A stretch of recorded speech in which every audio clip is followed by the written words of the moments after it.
Assalamualaikum warahmatullahi wabarakatuh. Ketemu lagi bersama saya di Sobat Hitam Putih. Apa kabar kacer mania sobat-sobatku semuanya dimanapun berada?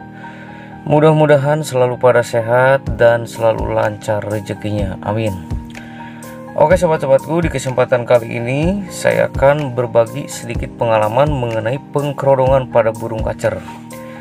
Jadi yang akan kita bahas kali ini yaitu ciri-ciri kacer yang cocok dikerodong dan ciri-ciri kacer yang tidak cocok dikerodong dalam hariannya. Sebenarnya ini pertanyaan dari sobat-sobat kita juga nih. Banyak sobat-sobat yang berkomentar ya, banyak sobat-sobat yang request, Om bahas dong tentang kacer yang harus dikerodong atau tidak boleh dikerodong dalam hariannya. Nah, kali ini kita akan dongengkan tentang masalah pengkerodongan pada kacer ini. Mana yang cocok, mana yang tidak cocok untuk dikerodong dalam hariannya. Sobat bisa simak baik-baik ya. Dan kalau menyimak itu usahakan sampai selesai, jadi supaya benar-benar sobat itu bisa paham. Dan saya yakin kalau sobat menyimak sampai selesai itu bisa paham. Oke sobat, langsung saja kita check in cerot. Masalah kacer yang cocok dikerodong dan tidak cocok dikerodong dalam hariannya yang kita bahas ini artinya kacer yang dalam rawatan dan sudah dalam pola settingan. Jadi jangan samakan antara rawatan settingan dan rawatan pengkondisian. Dalam rawatan dan settingan kacer, selain dari pola rawatan mandi, rawatan jemur, kemudian ekstra puding, itu ada juga pengkerodongan untuk memaksimalkan burung kacernya. Tapi kacer itu tergantung karakternya juga. Kalau memang tidak cocok dikerodong, berarti cocoknya itu diablak dalam hariannya. Begitupun sebaliknya, ada yang gak cocok diablak tapi cocoknya dikerodong. Nah, kira-kira kacer yang bagaimana antara yang cocok dan tidak bisa dikerodong? Ini dalam hariannya ya. Kalau malam ya tentu semua dikerodong ya, karena itu supaya membuat nyaman untuk istirahat si kacer. Kalau berbicara masalah kerodong, sebenarnya pengkerodongan itu ya baik saja, bagus. Karena mungkin dengan pengkerodongan itu bisa membuat nyaman si kacer.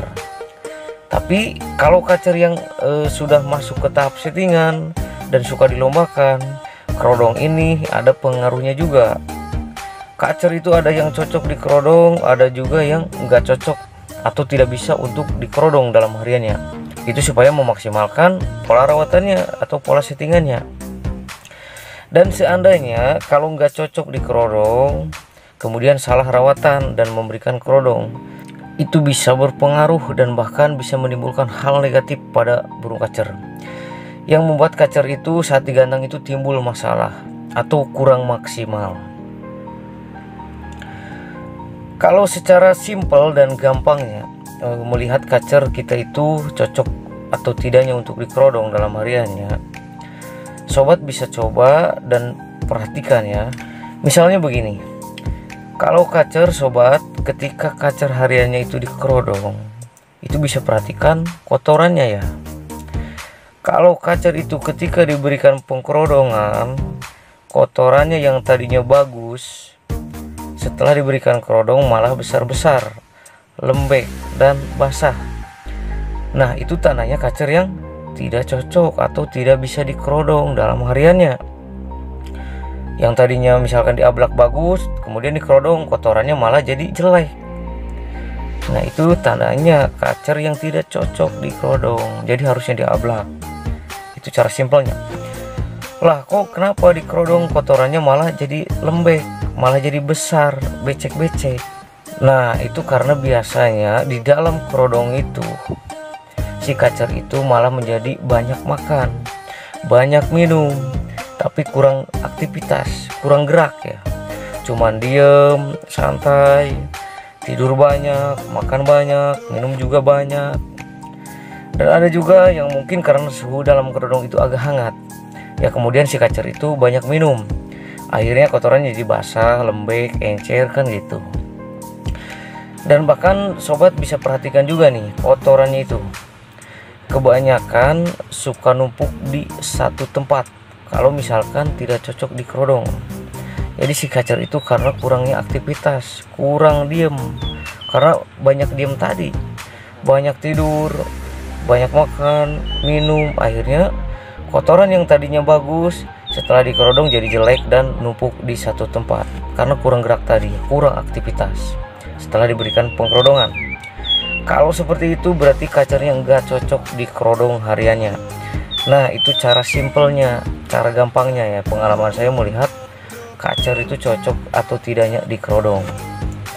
Oke sobat, kita lanjut. Selain dari itu, kalau melihat dan menentukan dari karakter kacernya yang gak cocok dan gak bisa dikerodong dalam hariannya, itu biasanya kacer yang mempunyai karakter birahinya itu birahi yang dangkal. Dan ini terutama ini untuk kacer yang tipe dingin. Ini sangat terutama untuk kacer yang tipe dingin. Itu biasanya kurang cocok dalam hariannya diberikan pengkerodongan. Kenapa alasannya sih Om? Oke, kita akan jabarkan ya, kita akan dongengkan supaya sobat-sobat benar-benar paham dan nanti bisa sobat sinkronkan dan melakukan pengamatan pada karakter kacernya masing-masing, apakah cocok atau tidak untuk dikerodong hariannya. Oke, nah ini terutama sekali untuk kacer yang tipe dingin ya, tipe dingin birahinya dangkal. Jadi kacer tipe dingin, kacer itu cenderung kacer yang tensi atau suhu tubuhnya itu rendah dan sistem metabolismenya itu lambat dalam memproses atau mengolah makanan dalam tubuhnya. Dan kacer tipe dingin ini sudah mempunyai modal birahi. Jadi sifat umumnya itu mudah naik birahi dan mudah sekali gemuk. Nah, coba sobat bayangkan nih, kalau kacer yang tipe dingin yang birahinya dangkal ini dikerodong, dia akan banyak makan, banyak minum, banyak tidur, santai. Nah, sementara metabolismenya dia itu lambat. Coba kalau misalkan dia itu kurang gerak, maka metabolismenya dia itu akan semakin lambat. Apalagi kalau kurang pengimbangan penyemuran atau penyemuran itu nggak kekejar ya settingannya. Nah, kalau dikerodong terus hariannya, biasanya yang terjadi kacer itu mudah gemuk. Kalau parah ya obesitas, emosinya itu susah dapatnya, kan begitu. Kacer ini sudah punya modal birahi, kemudian basicnya birahinya dangkal atau cetek atau birahi yang gampangan lah. Nah, mungkin yang terjadi birahinya itu mudah naik juga. Kadang-kadang birahinya itu bisa sedikit lebih tinggi di atas emosinya, karena pengkerodongan itu sebenarnya bisa memicu dan memancing birahi juga. Kacer tipe dingin ini kan kacer yang modal birahi atau umumnya itu sifatnya dekat sekali dengan birahi, ditambah lagi basicnya yang birahi dangkal. Jadi untuk kacer tipe dingin birahi dangkal ini, kita itu harus menjaga dari yang membuat birahinya itu cepat naik juga, dari yang membuat birahinya itu terpicu ya. Nah, salah satunya ya dalam hal ini yaitu pengkerodongan dalam hariannya juga. Itulah kenapa kacer tipe dingin birahi dangkal biasanya nggak cocok untuk dikerodong dalam rawatan hariannya. Terkadang yang sudah ketemu settingannya, pola rawatan mandinya, rawatan jemurnya, dan ekstra pudingnya sudah ketemu, hanya karena salah di pengkerodongan, akhirnya kacer ini ada aja masalahnya saat digantang atau kurang maksimal lah.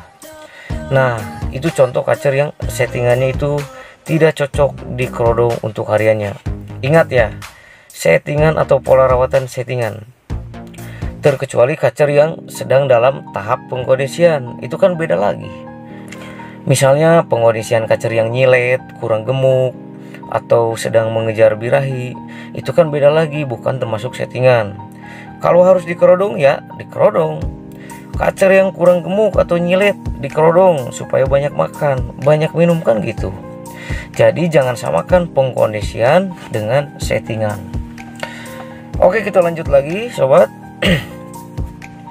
Sekarang kita bahas yang kedua, yaitu kacer yang cocok dikerodong atau hariannya bagusnya dikerodong. Ini juga sama ya, tentu berkaitan atau bisa berpengaruh pada performa kacer, terutama kacer gantangan juga. Kacer yang cocok dikerodong biasanya kacer yang mempunyai karakter birahinya dalam. Nah, jadi kebalikannya dari tadi yang birahi dangkal. Kalau birahi dangkal itu nggak cocok, dan biasanya yang cocok dikerodong itu yang birahinya dalam. Ini dalam settingannya. Kacer yang mempunyai basic birahi dalam atau dangkal itu beda ya. Istilahnya kalau birahinya dangkal itu cetek atau gampang terpancing lah. Dan kalau birahi dalam itu lambat untuk terpancingnya. Ya kalau diibaratkan dalam sepeda motor itu seperti motor 2 tak ya, antara motor 2 tak dan motor 4 tak.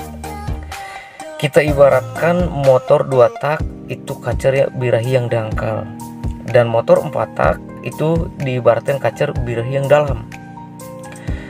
Jadi perbedaannya kalau motor 2 tak itu 2 kali putaran mesin sudah menghasilkan tenaga. Tapi kalau motor 4 tak itu memerlukan 4 kali putaran mesin baru menghasilkan tenaga. Ya kan? Mungkin bisa sobat bayangkan ya, itulah gambaran sederhananya. Kacer yang birahi dalam ini birahinya itu bisa dibilang lambat. Jadi dari segi pemberian ekstra puding pun birahi dalam ini biasanya memerlukan ekstra puding yang bisa memancing atau memicu birahinya itu dengan porsi yang banyak. Misalnya kalau birahi dalam ini bisa dapat birahinya itu dengan jumlah jangkrik di angka 7 ekor sampai 10 ekor. Tapi untuk kacer yang birahinya dangkal ini cukup dengan jangkrik 3 sampai 5 ekor begitu. Itu contoh lah sederhananya. Dan seperti yang sering saya bahas ya, pengkerodongan itu juga bisa memicu atau memancing birahi. Jadi itulah mengapa biasanya kacer yang birahinya dalam itu cocok hariannya diberikan pengkerodongan. Karena supaya bisa memaksimalkan birahinya, supaya bisa menjaga birahinya.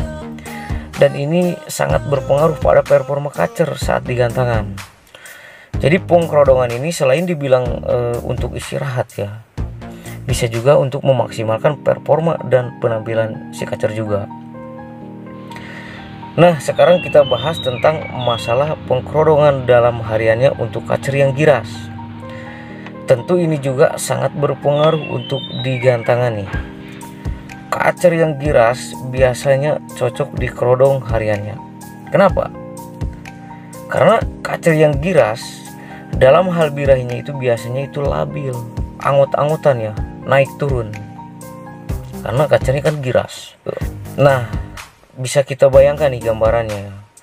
Kalau kacer giras seperti takut orang yang sering gerabagan, dan ketika dia gerabagan seperti ketakutan, nah birahinya itu suka drop, naik turun. Karena dari rasa takut itu kacer itu gerabagan, akhirnya birahinya drop. Itu yang saya bilang labil birahinya. Makanya biasanya kacer yang giras ini, apalagi yang birahinya dalam, itu cocok dalam pola settingannya itu hariannya dikerodong. Supaya apa? Supaya tidak sering gerabagan yang akan membuat birahinya itu labil. Kacer giras apalagi yang basicnya ini birahi dalam, kalau sering gerabagan maka birahinya itu susah dapat, birahinya itu susah terjaga, jadi labil ya, naik turun. Terkadang banyak kan sobat-sobat yang mengeluhkan kacer di gantangan itu seperti kurang birahi. Efeknya itu jadi takut saat juri mendekat, malah gerabagan, loncat. Ya karena itu tadi sering banget kejadian seperti itu dikarenakan akibat kacer sering gerabagan yang membuat birahi nggak dapat atau labil. Ini sering banget terjadi dalam rawatan hariannya. Jadi birahinya itu labil, naik turun, angot-angotan. Tapi kalau kacer giras ini banyak kacer mania yang hariannya itu ada yang sengaja diablak saja ya, supaya cari aman gitu. Mungkin takutnya kalau dikerodong si kacer ini terlalu nyaman dan nantinya cuma makan, minum, dan tidur, kurang aktivitas, kurang geras, yang berimbas atau berefek kegemukan. Oke sobat, jadi ringkasan dari pembahasan ini, kacer yang tidak cocok dikerodong itu karakter kacer yang birahinya dangkal, terutama kacer yang tipe dingin. Kemudian yang kedua, kacer yang cocok dikerodong itu kacer yang karakter birahinya dalam. Kemudian yang ketiga yaitu kacer giras juga. Ini terutama kacer giras yang birahinya dalam. atau susah, itu cocok di kerodong. Oke, cukup sekian dulu informasinya. Semoga bisa membuka wawasan untuk sobat-sobatku semuanya. Sampai ketemu lagi di pembahasan selanjutnya. Tetap ikuti dan terus terhubung bersama saya di Sobat Hitam Putih, tempat dan sobatnya para pecinta kacer.